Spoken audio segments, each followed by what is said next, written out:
Hi viewers, welcome to super power பக்தி channel. நான் இந்திரா.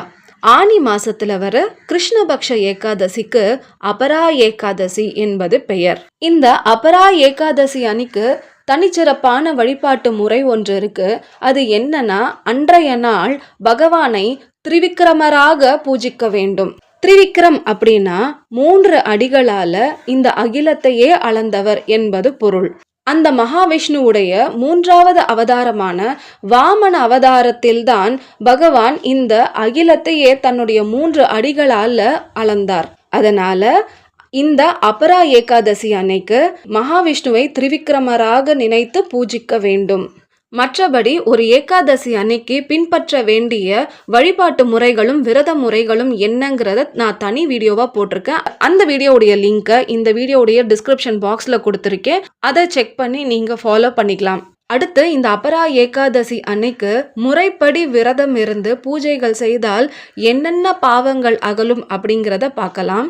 பிரம்மஹத்தி தோஷம் அகலும். பிரம்மஹத்தி தோஷம் என்பது நம்மளுடைய சக உயிரினங்களையோ இல்ல மற்ற உயிரினங்களையோ நம்ம கொல்லும்போது ஒரு தோஷம் வந்து சேரும். அதற்கு பெயர்தான் பிரம்மஹத்தி தோஷம். அப்படிப்பட்ட பிரம்மஹத்தி தோஷம் அகலும். அது மட்டுமில்ல, நம்மளுடைய வாழ்க்கையில இதுவரைக்கும் நம்மளுடைய சூழ்நிலையாலோ இல்ல மற்றவங்க மேல இருக்கிற பகையாலேயோ பொய் சாட்சி சொல்லியிருந்தா அதனால வந்த பாவங்கள் எல்லாமே அகலும். அதே போல குரு நிந்தையால வந்த பாவமும் அகலும். குரு நிந்தை அப்படின்னா குருவுக்கு மரியாதை தராம இருந்திருந்தாலோ இல்ல குருவை அவமதிச்சிருந்தாலோ அதனால வந்த பாவங்கள் எல்லாமே அகலும். இப்படிப்பட்ட அற்புதமான இந்த அபரா ஏகாதசி அன்னைக்கு நம்ம விதிமுறைப்படி விரதமிருந்து பூஜை செய்தால் நமக்கு எந்த அளவுக்கு புண்ணியம் கிட்டும் என்பதையும் பார்க்கலாமா? பிரயாகையில் மாக ஸ்நானம் செய்தால் என்ன புண்ணியம் கிட்டுமோ? பிரயாகை அப்படின்னா 2 இல்ல 2க்கும் மேற்பட்ட ஆறுகள் இல்ல நதிகள் சங்கமிக்கும் இடத்தை தான் பிரயாகைன்னு சொல்லுவாங்க. மாக ஸ்நானம் நம்ம எல்லோருக்குமே தெரிஞ்சிருக்கும். மாசி மாசத்துல மக நட்சத்திரத்தன்னைக்கு சூரிய உதயத்துக்கு முன்னாடி புனித நீராடல் செய்வோம் இல்லையா, அதுதான் மாக ஸ்நானம்னு சொல்லுவாங்க.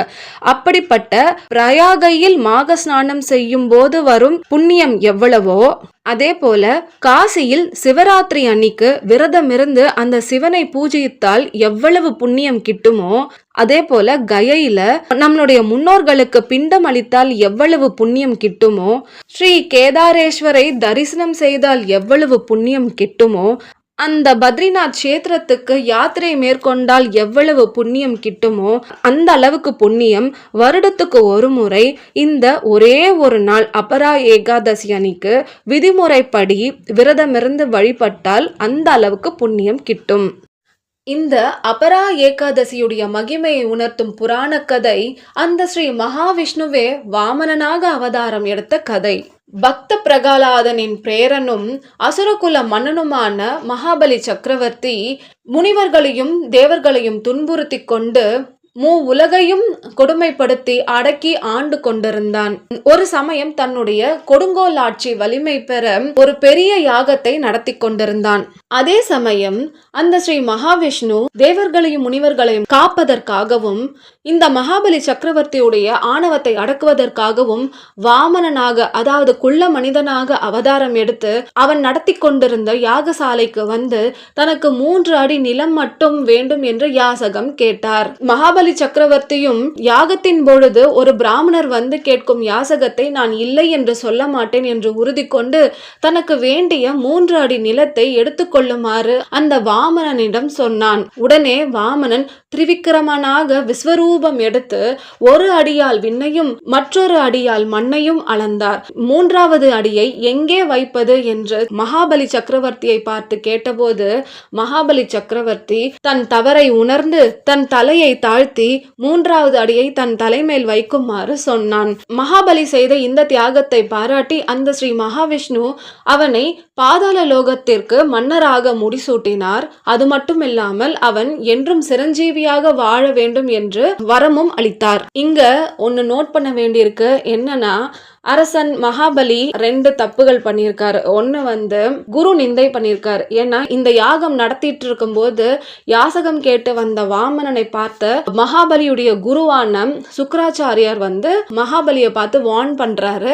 வந்தது சாதாரண சிறுவன் கிடையாது, அவன் கேட்ட யாசகத்தை கொடுக்காது அப்படின்னு. ஆனா குருவை வந்து மதிக்கல மகாபலி. அதனால இவ்வளோ பெரிய துன்பத்தை அவர் வந்து அனுபவிக்கலானார்.